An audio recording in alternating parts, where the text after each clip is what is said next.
Hello mga ka-Berks! Magandang araw na naman sa inyo lahat dyan. Nandito na naman tayo sa bagong vlog. Welcome back to my channel, Karendads FT. Pakikilala ko na sa inyo ang ating mga ingredients today. So ngayon magluluto po tayo ng Ilocano Igado. So ayan na po. Isa na natin ang Iloco, sukang Iloco. Meron tayo dyang pork ba. Meron tayong 1 cup of water.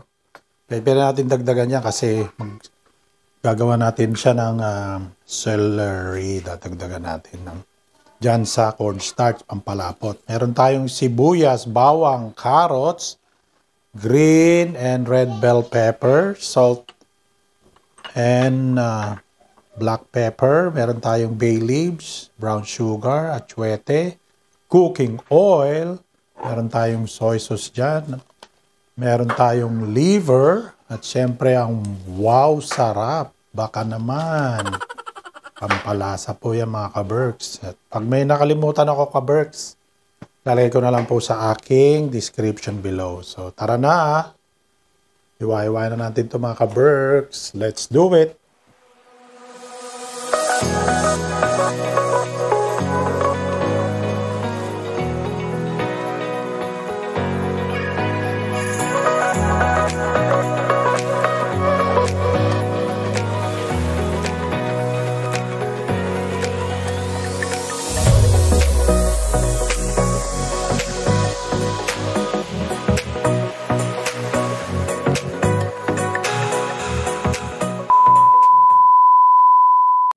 Ito mga ka-Berks, pababad muna natin ito sa suka at asin. Ayan, asin.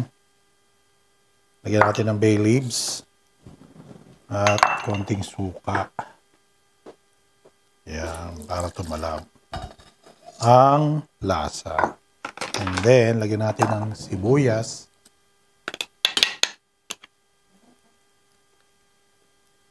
Ayan mga ka-Berks. Para pag pinrito natin or sinama natin sa igado is sarap siya. Lalagyan din natin siya ng brown sugar. Yan. Mamarinate muna natin siya mga ka-Berks. At habang minamarinate natin siya, gagayatin na natin itong ating pork at ating mga ibang ingredients pa. Like itong carrots, yung iba po nadagayat ko na. Ayan po. Parang cubes lang po siya. At nakalimutan ko po isali ito kanina. Meron tayong green peas. Yan ang nagpapasarap din po mga ka-Berks. Hindi na po ako bumili ng puso kasi po nilalaki po yung mga puso at saka minsan po wala akong puso. Ay, joke lang po. Hindi naman po ganun. Baka kasi ayaw nila ng may puso kaya hindi na natin nilagyan. Pero liver, ang igado po is, kaya sinabing igado is kailangan may liver. Ayan. Ayan na mga ka-Berks. So, lasa-lasa na. Lagyan ako po ng asing konti. Paminta. Ayan. So, matatanggalin natin sa sabaw mamaya. Kasama natin sa igado. So, stay tuned lang mga ka-Berks at tuloy natin itong gayatin natin mga ibang ingredients, lalo na tong ating pork. Okay, stay tuned!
Ito na nga mga ka-Berks.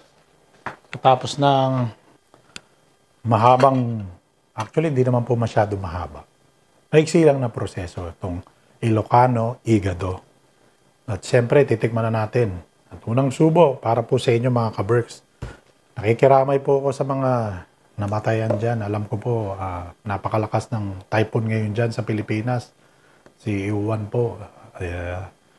Tangi ko lang pong may share at may tutulong is pinagdasal ko po kayo na sana po lumihis na po, huwag na pong tumama sa Pilipinas. Yang typhoon na yan. Dahil alam ko po halos sunod-sunod na po yung mga bagyo na dumating at marami po kalamidad na dumating pa bago pa itong uwan na to. Kaya sana naman po kung pwede nga lang po is maririnig po ako ng Diyos. Sana po makagawa po siya ng paraan para lang po lumihis po yung typhoon. At nakikiramay po ako muli sa mga na nasalanta at nawalan po ng pamilya o mahal sa buhay. Paki-comment down below po na naman po para po malaman ko hanggang sana nakarating aking video na ito. Maraming pong salamat. At nagpapasalamat po pala ako sa Sendwave. Lagi pong mataas ang palit.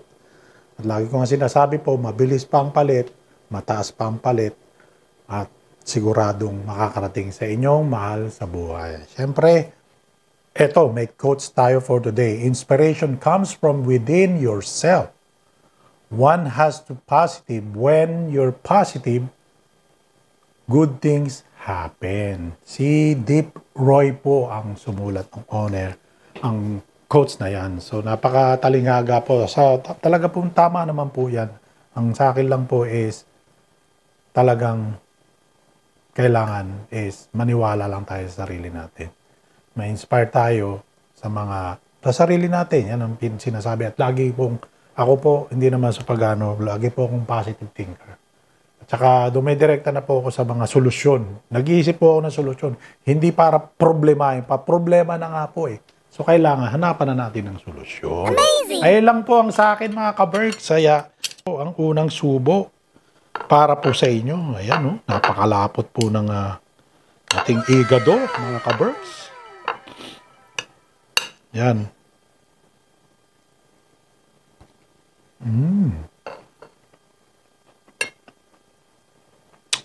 Tama po yung lasa. Ang asim po.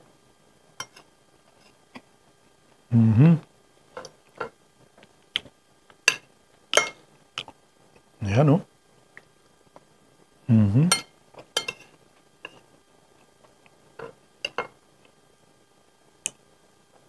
Atay mga ka-Berks.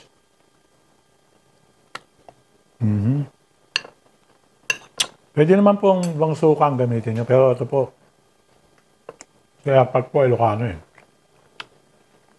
So, masarap po yung Ilocano, sukang Iloco.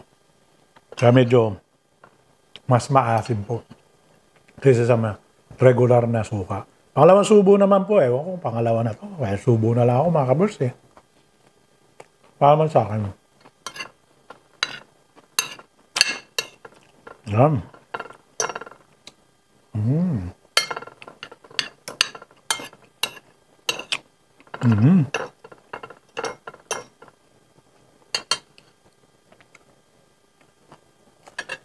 Tama lang po yung luto ng mga meat natin, pati yung gulay natin mga ka-Berks. Separate ko lagi yan. Para kasi pina-fry natin para tumagal siya. Tumagal ang ating dish. Kasi nafi-freeze yung water content niya, hindi ba siya. Kasi nagsasagi po pagka hindi natin sinutay sa, alam mo na, sa cooking oil. Yeah, huling subo na lang po mga ka-Berks. Nasarapan po kasi ako. Pasensya na po.